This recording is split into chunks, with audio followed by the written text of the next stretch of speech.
स्वागत तुमचं माझ्या यूट्यूब चॅनलवर। तर आज आपण एकदम वेगळ्या पद्धतीने भेंडी बनवतोय। आता इथे आपण बेसन भेंडी बनवणार आहोत। तर व्हिडिओ कुठे स्किप न करता पूर्ण बघा। रेसिपीला सुरुवात करूया। तुम्ही माझ्या चॅनलला सबस्क्राइब केलं नसेल तर प्लीज सबस्क्राइब करा। चला तर मग रेसिपीला सुरुवात करूया।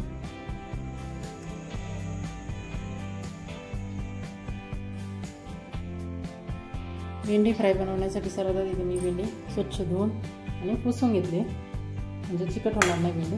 ती छान अशी पुसून घ्यायची। त्यानंतर आपल्याला ती कट करून घ्यायची। तर त्याची पुढची आणि मागची साईड आपल्याला कट करून घेऊन मधोमध ह्या पद्धतीने कट करून घ्यायची आणि परत याचा असा एक भाग करायचा आपल्याला, जसे 4 भाग करायचे भेंडीचे। तर पूर्ण भेंडी ह्याच पद्धतीने कापून घ्यायची। थोडीशी वेगळ्या पद्धतीने आपण भेंडी बनवतो, त्यामुळे असे 4 भाग बनवायचे भेंडीचे। ह्या पद्धतीने कट करून घ्यायची सर्व भेंडी ह्याच पद्धतीने कट करून। तर ह्या पद्धतीने भेंडी कट करून घ्यायची आपल्याला। त्यानंतर आपण मसाला बनवून घेऊ भेंडी फ्रायसाठी। तर इथं मसाल्यामध्ये मी इथं पांढरे तीळ घेतले, थोडेसे धणे आणि खोबरं घेतले। मी इथे ओलं नारळाचं खोबरं घेतले, की तुम्ही सुक्का नारळ घेतलं तरी चालेल। शेंगदाणे आणि लाल मिरची घेतली मी इथे। तर हे आपल्याला सर्व फ्राय करून घ्यायचं आहे। हे करण्यासाठी मी इथे पॅन गरम करायला ठेवलं आहे। त्याच्यावरती आपल्याला हे सर्व ॲड करून छान असं फ्राय करून घ्यायचं। हलकंसं आपल्याला तेल न टाकता तसंच फ्राय करायचं। त्याच्यामध्ये तेलाचा वापर नाही करायचा आहे, असंच आपल्याला एकदम हलकंसं असं फ्राय करून घ्यायचं।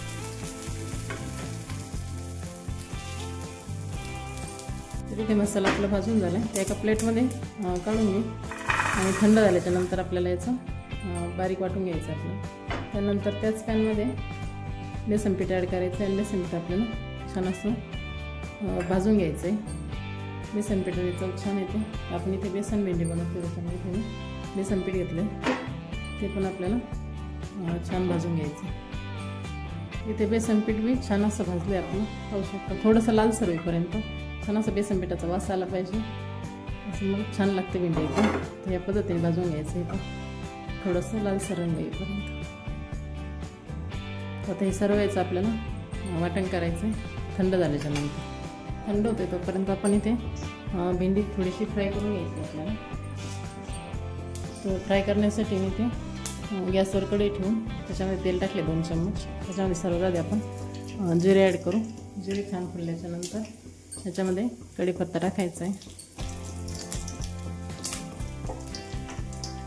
त्यानंतर इथे मी 1 चम्मच लसूणची पेस्ट घेतली, फक्त अद्रक नाही याच्यामध्ये, फक्त लसूण।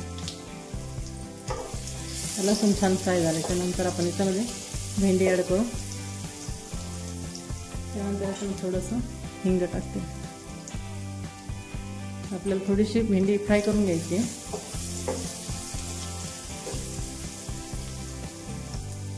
जी आता आपण भेंडी कट करून घेतली होती त्याच्यामध्ये ॲड करायची। कमी गॅसवरती छान अशी फ्राय करून घ्यायची। आपल्याला याच्यामध्ये मीठ नाही टाकायचं आहे, मिठाने पाणी सुटतं म्हणजे भेंडी चिकट होईल। मीठ आपण नंतर ॲड करू। कमी गॅसवरती फ्राय करून घ्या। मसाला पण आपला थंड झाला तोपर्यंत आपण मसाला बारीक वाटून घेऊ। एका मिक्सरच्या भांड्यामध्ये आपण सर्व मसाला ॲड करायचा आणि बारीक असा वाटून घ्यायचा। त्याच्यामध्ये आपल्याला पाणी ॲड नाही करायचं आहे। पाणी न टाकताच आपल्याला पूर्ण मसाला एकत्र वाटायचा। त्याच्यामध्येच आपण बेसन पीठ जे भाजून घेतलं होतं ते पण याच्यामध्येच आपल्याला वाटून घ्यायचं। त्यामध्ये आपल्याला लाल तिखट ॲड करायचं। 1 चम्मच इथे मी लाल तिखट घेते। आपण सर्व एकत्रच वाटण करणार आहोत। थोडासा गरम मसाला घेतला मी, ते अर्धा चम्मच हळद घ्यायची थोडीशी। त्यानंतर चवीप्रमाणे मीठ टाकायचं त्याच्यामध्ये, मी अर्धा चम्मच मीठ टाकते। नंतर याच्यामध्ये टाकायचे कसुरी मेथी। इथे मी थोडी कसुरी मेथी घेतली। कसुरी मेथीने खूप छान असं फ्लेवर येतो भेंडीला।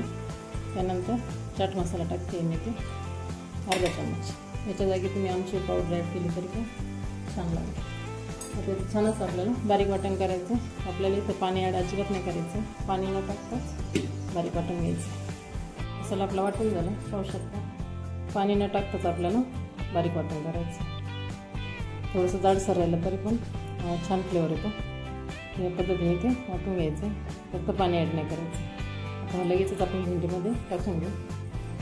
इथे आपली भेंडी पण छान अशी फ्राय झाली, पाहू शकता.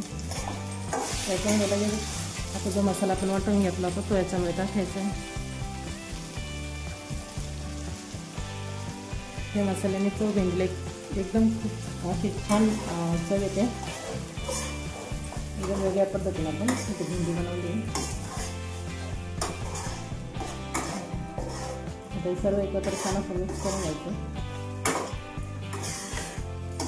आणि एक आपल्याला आता 4 ते 5 सेकंद अशीच आपली भेंडी शिजवून घ्यायची, कारण आपण फ्राय केली तेव्हाच भेंडी आपली शिजली आहे. आता फक्त मसाला थोडासा फ्राय करून घ्यायचा आपल्याला. त्याच्यावरती झाकण नाही ठेवायचं आपल्याला, झाकण न ठेवतो भेंडी अशीच फ्राय करून घ्यायची. छान अशी आपली भेंडी बनवून तयार झाली, पाहू शकता. एकदम मस्त अशी भेंडी झाली. तर ह्या पद्धतीने नक्की करा, खूप छान आणि टेस्टी चव लागते. करायला पण एकदम सोपी आहे. एकदा नक्की ट्राय करा. रेसिपी आवडल्यास नक्की लाईक करा, शेअर करा आणि चॅनलला सबस्क्राईब करा.